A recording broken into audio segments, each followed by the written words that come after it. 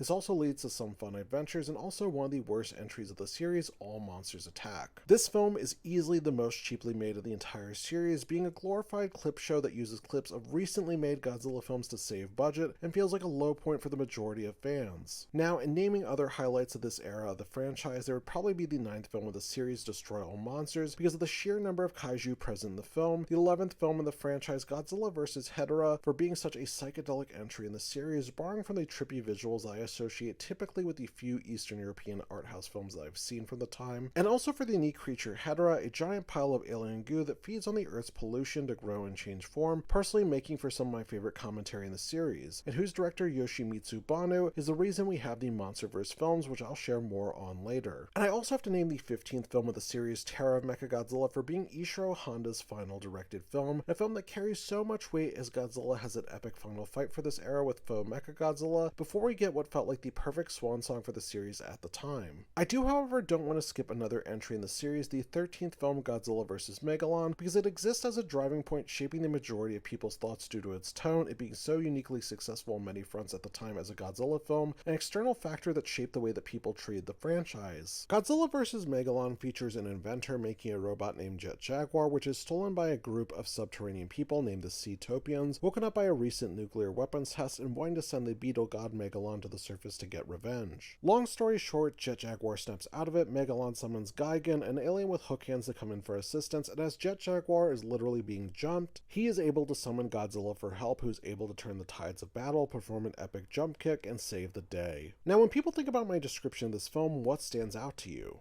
One aspect may be the clearly heroic portrayal of Godzilla, which falls in line with what I said about the portrayal of the character at this point in the series. Another bit might be the extremely goofy and campy tone that you can pick up on, even from the description of the film, which again falls in line with everything happening in the series at this time and some of these stereotypes that you hear about Godzilla, and the cheaply made suit that was made in somehow less than a week, which does not help that impression. Now, when I talk about this film and other people talk about this film, it's very clear Godzilla has a very limited appearance in the film. He shows up very late in the film. I think it's not until the third act that he's finally here. Some people think of this as a glorified cameo, and in fact there's actually rumors that this film was a Jet Jaguar film, which is not the case. It was always a Godzilla film, but it speaks to this narrative shift that started, at least for me, around Mothra vs. Godzilla, but I think we can argue it actually started in King Kong vs. Godzilla. And I think the people of Toho realized that Godzilla was really hard to develop as a character or have any kind of shock value around, so they realized, you know, let's pull him out of the first act entirely so that way we can develop our humans and other kaiju, then have him pop up afterwards. And speaking of humans, one of the worst misnomers about Godzilla are the poor human characters, and that couldn't be farther from the truth. During the Showa, Heisei, and Reiwa eras, the humans are really endearing for the most part and really added the charm for these films. It's just during the Millennium Era and the American films where I find that all to collapse. But going back to Godzilla vs. Megalon, a lot of the misunderstandings about Godzilla caused at other points of the film's history are actually amplified at this one film in the series. See, in Japan there were diminishing returns in the overall sales for the tickets of the Godzilla movies. To put this in perspective, the 6th film of the franchise, Invasion of the Astro Monster, sold 3.8 million tickets in Japan. The 9th film of the franchise, Destroy All Monsters, would sell 2.5 million tickets. Godzilla vs. Gigan Movie 12 sold a bit under 1.8 million. And this 13th film, Godzilla vs. Megalon, would sell 980,000 tickets, signaling to Toho, maybe we should wrap up this series. And to be fair, all of Toho's previous franchises at this point had stopped, and there were a dwindling number of movie theaters in Japan, with many rapidly closing, which was a very concerning time for the film industry there. In the US, however, Godzilla would find a new height of popularity that was not achieved with earlier releases in the series. See, while all those previous films were dubbed, although by various companies, and all those films were theatrical releases that came out at various points of time after their initial Japanese release, there was a massive promotion strategy for the 1976 release of Godzilla vs. Megalon, with posters, buttons of the characters, and comic books calling Jet Jaguar Robot Man being given to patrons at the movie theater. And maybe more shockingly, while some fans of the series, especially those in Japan, hate the film because of the influence that it had on the perception of Godzilla, many American critics, even those who looked down at the time at the other films of the franchise, finally believed that the series was being done right. And maybe it was my experience seeing this film for the first time as part of a Godzilla secret double feature screening at the Alamo Drafthouse, but I have to say I actually really dig the movie. And not only were American fans really loving this chopped up and cobbled look at the film in the series, but Godzilla would have its first network television premiere on Tuesday, March 15th, 1977 at 9 p.m. Eastern Standard Time on NBC,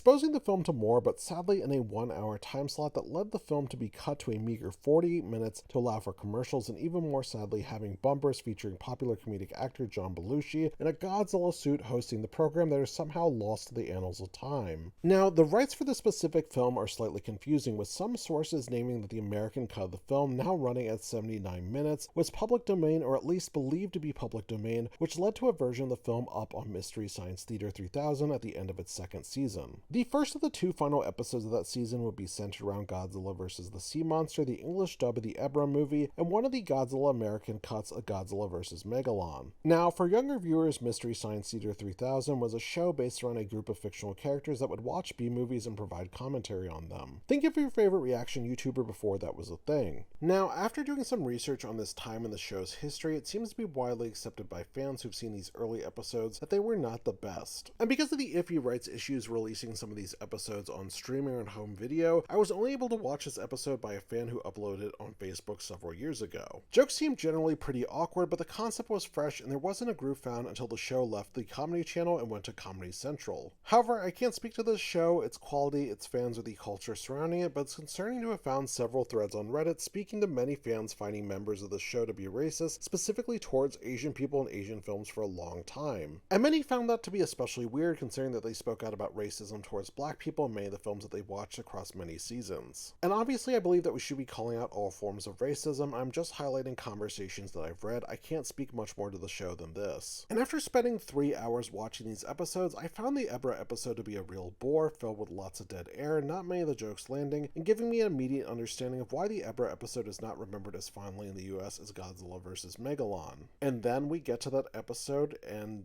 it's pretty racist and made me uncomfortable immediately. It's also a shame because it also is a better episode of the 2 with way less silence and more jokes that have some kind of semblance of humor, granting this film a little more fondness than I would expect. Between this airing of the film on Mystery Science Theater 3000, its network debut on NBC, its notably wide theatrical release, and its easy availability on public domain, including Video Treasures, a budget video company producing many copies of the film in the public domain, to name that Godzilla vs. Megalon was one of their best-selling titles, the American perception of Godzilla would be forever changed, and ironically one of the most popular and accessible films in the US, being one of the least liked and poorly financially received films in Japan. It kinda explains everything to me, which becomes much more notable considering the fact that the popularity around this film might have actually shaped the 1998 American Godzilla film in some kind of way. Now, what follows at this point is a weird period in Godzilla's history. The second longest hiatus in the series would follow without any active news of a Godzilla entry for 9 years. During this time, while a number of both American and Japanese entries were being considered, it was clear that the $33 million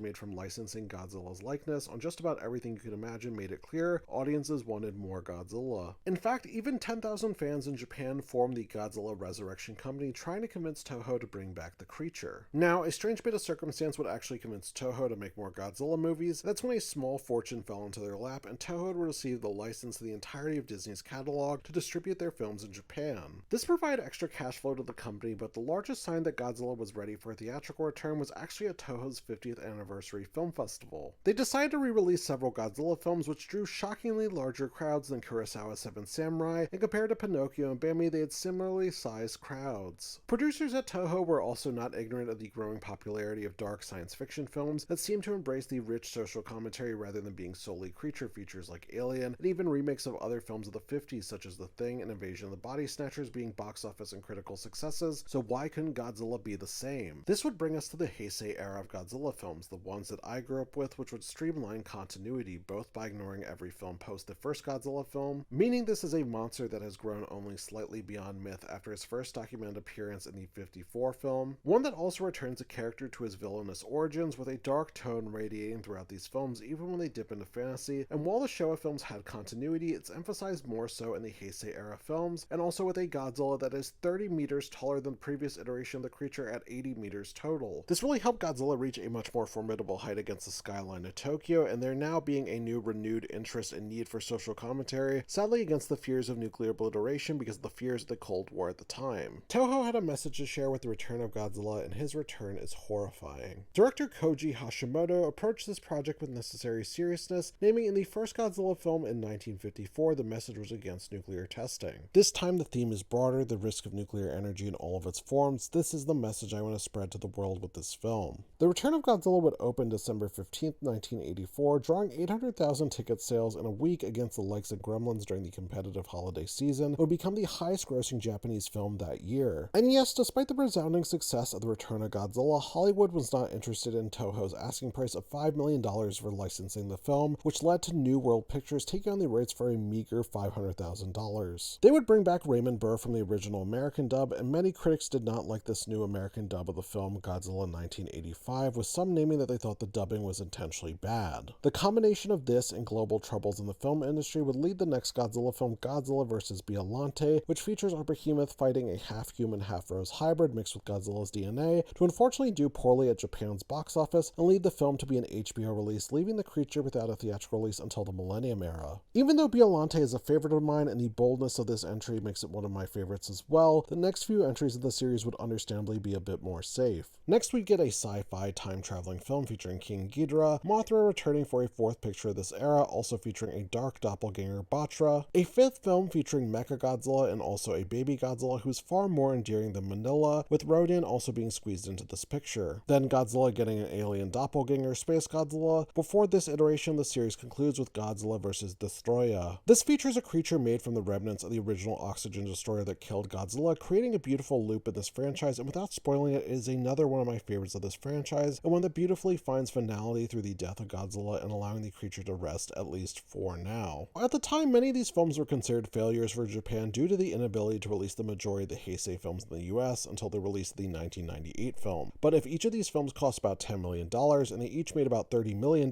they all still made about $150 million in merchandising after that. These films were a resounding success even if the folks at Toho didn't think so. Now, I do briefly want to talk about the 1998 film, a film that also shaped Americans' understandings of what Godzilla is, and while this is very documented, it's very clear much of what I named before that shapes Godzilla and his greatness is not here with this film. I'm shocked to see what I don't remember from being only 2 at the time of this film's release. I do not like the works of Roland Emmerich, who's best known for Independence Day, The Day After Tomorrow, 2012, and of course Moonfall. While I remember the excessive marketing ventures of this film, including Taco Bell paying a fat $60 million to promote alongside the movie, there was no promotion of the look of this foul eyesore until the film's release, which is hilarious and is also a decision that hurt all the merchandising for this film. And what I mean by this is there's no way to sell any t-shirts or any toys until the movie's finally out. If the movie was bad, well, that's a big risk for so many of the people that would be carrying all this merchandising, which of course the movie was bad, and of course they did not make that much on merchandising after this point. Now, if you don't know how owning a movie theater works, you're typically asked by the studios to fork over about 60% of your ticket sales to the studio, so that way they make some money and you get to keep 40%. That's why popcorn is so expensive at the movie theater. And after forking over 60%, you typically give less and less every single week, therefore it's much more advantageous for a theater to hold a movie for many weeks. But instead of giving that traditional 60%, theaters were being asked to give 80%, and for theaters in small towns with small theaters, they were asked to give 90%.